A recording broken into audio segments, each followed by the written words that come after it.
Bonsoir à tous. Le mardi se succède et se ressemble en ce mois de juin à Lomé. Lomé qui a été ce mardi encore abondamment arrosé ce matin et même ce soir. Des pluies diluviennes non sans conséquences pour la population, surtout dans les zones inondables. Comment justement prévenir ces inondations? Comment se déplacer en temps de grosse pluie par exemple? Il faut d'abord en évidence connaître ces zones. Une cartographie vous renseigne désormais. Vous allez le voir, c'est un reportage de Emmanuel Adjaglo avec Esther Laclé. Le phénomène d'inondation est de plus en plus récurrent sur la côte ouest africaine. Malgré les dispositions prises, rien ne semble maîtriser les caprices de la nature. Le Togo anticipe sur les événements en élaborant une cartographie de gestion des inondations dans la ville de Lomé et ses environs. Une tracée réalisée par la plateforme nationale de réduction des risques de catastrophes avec l'appui de la Direction générale de la cartographie et la Banque mondiale. 3 cartes ont ainsi été dessinées. Pour pouvoir organiser les secours, il faut disposer d'une carte qui montre les chemins et les points non vulnérables pour le déplacement de la population. Donc, une des 3 cartes, justement, fait office de cela. La deuxième carte, c'est une carte de vulnérabilité, parce que lorsqu'il y a plu, il y a beaucoup de gens qui ne savent pas où sont les zones les plus vulnérables, où ils risquent de se noyer. Troisième carte, c'est une carte de synthèse des deux, qui permet donc aux gens d'agir rapidement lorsqu'il s'agit de mener des secours.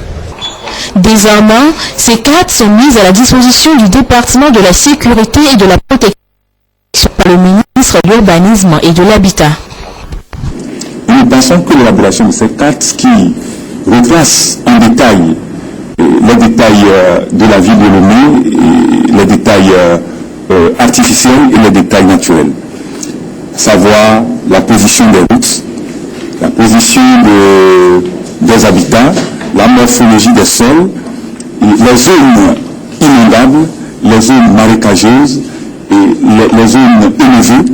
Alors, cette carte permettra à tous les acteurs impliqués dans la gestion des catastrophes naturelles, au moment de secourir la population, de savoir comment se positionner pour pouvoir faire un secours efficace. Lorsque l'alerte est donnée, l'intervention aussi compte beaucoup.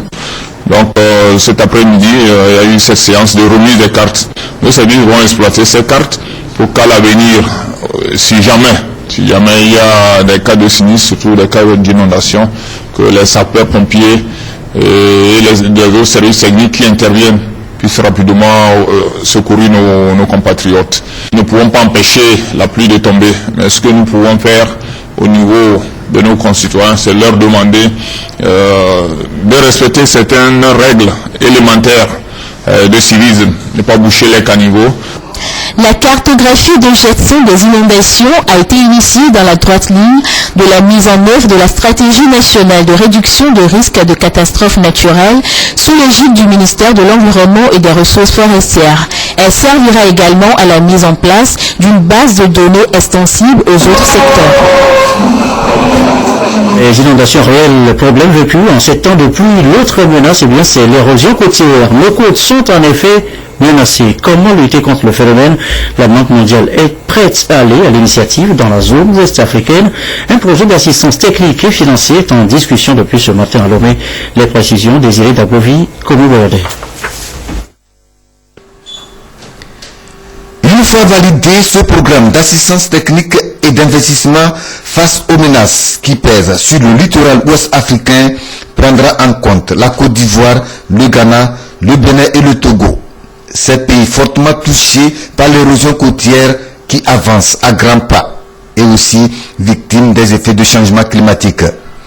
À noter que pour la seule année 2005, 150 catastrophes ont été enregistrées avec au moins 92 000 morts, à en croire le secrétariat de la stratégie internationale de prévention de catastrophes. Il y a donc lieu d'agir rapidement et la Banque mondiale ne lésine pas sur les moyens. Il y a 2 volets. Il y a un volet qui est d'appropriation, de concertation, de sensibilisation avec tous les partenaires et surtout au niveau même des décideurs et d'intégration de cette dimension de gestion du littoral, d'adaptation au changement climatique dans leur plan de développement et dans leur plan d'investissement. Il y a un autre niveau qui est plus opérationnel et qui repose en très grande partie sur un travail très important que l'unité économique, monétaire et financière de l'Afrique de l'Ouest, l'UEMOA, avait déjà lancé il y a quelques années et qui a abouti à un schéma régional d'aménagement du littoral de 11 pays de l'Afrique de l'Ouest.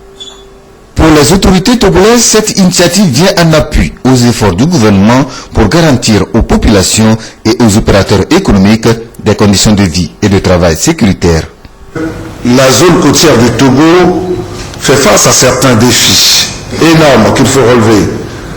Ainsi, il est donc impérieux de prévenir la survenue des sinistres écologiques, d'autant que le déferlement des vagues lors des marées hautes et les inondations ignorent l'importance des établissements humains et les infrastructures socio-économiques installées dans la zone côtière. À cet effet, il est de la responsabilité de l'État de garantir à nos populations des conditions de vie et de travail sécurisantes dans un environnement sain et aux opérateurs économiques des conditions favorables qui garantissent les investissements à long terme dans la zone côtière. Selon la Banque mondiale, ce programme prévu pour durer au moins 2 ans va permettre donc d'intensifier la lutte contre l'érosion côtière et de renforcer la résilience climatique en Afrique de l'Ouest. Les pluies, nous l'annoncions tout à l'heure, pas seulement conséquence d'inondation ni d'érosion, les pluies, c'est aussi une bonne nouvelle pour la saison agricole. Elle a d'ailleurs démarré depuis 3 mois déjà au Togo. Et pour accompagner les producteurs, les paysans, eh bien, le gouvernement met à disposition des intrants agricoles. Question ce soir, comment se fait la distribution? Le circuit est-il suffisamment sécurisé pour éviter toute spéculation? Nous posons la question, élément de réponse dans ce document de Edem Sousouko. Pour la production vivrière de cette année, 50 000 tonnes d'engrais notamment, les MPK 15-15-15 et l'urée sont disponibles pour couvrir les besoins des agriculteurs. Ces intrants agricoles sont répartis dans 113 magasins sur toute l'étendue du territoire national. Cette année, le gouvernement a subventionné à 30% les engrais afin d'accompagner et de soutenir le monde paysan. Le prix du sac de 50 kg est de 11 000 francs CFA. Tout est mis en œuvre pour que les producteurs, où qu'ils se trouvent, puissent être approvisionnés. À part donc ces 113 magasins, nous répondons depuis quelques années à une stratégie qui voudrait qu'on rapproche plus les engrais des producteurs. Nous répondons dans le cadre de cette stratégie aux organisations paysannes qui font la demande groupée des engrais. Nous répondons en leur amenant ces engrais au niveau de leurs locaux, des magasins qu'ils possèdent, et cela permet de rapprocher plus ces intrants agricoles et de les mettre aussi dans les mains propres des producteurs. Et à part les organisations paysannes, nous avons aussi le circuit qui va vers les ONG qui travaillent dans le monde rural, qui participent à l'encadrement des paysans. Ces ONG aussi reçoivent sur demande des engrais de la CAGIA. La subvention qui entraîne la baisse du prix des intrants de fonds MPK 15-15-15 et les engrais de couverture urée intéresse les spéculateurs qui aiguisent leur appétit. Mais c'est sans compter avec la vigilance et les garde-fous du gouvernement. La CAGIA donc a initié des comités de suivi et d'appui à la gestion des intrants agricoles au niveau de chaque magasin de distribution.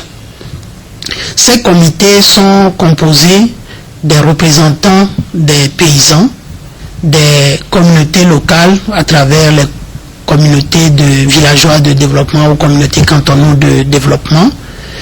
Et il y a aussi les représentants des autorités locales, le chef canton ou le chef de village peuvent avoir un représentant. À ces membres, il faut ajouter un agent de l'encadrement rural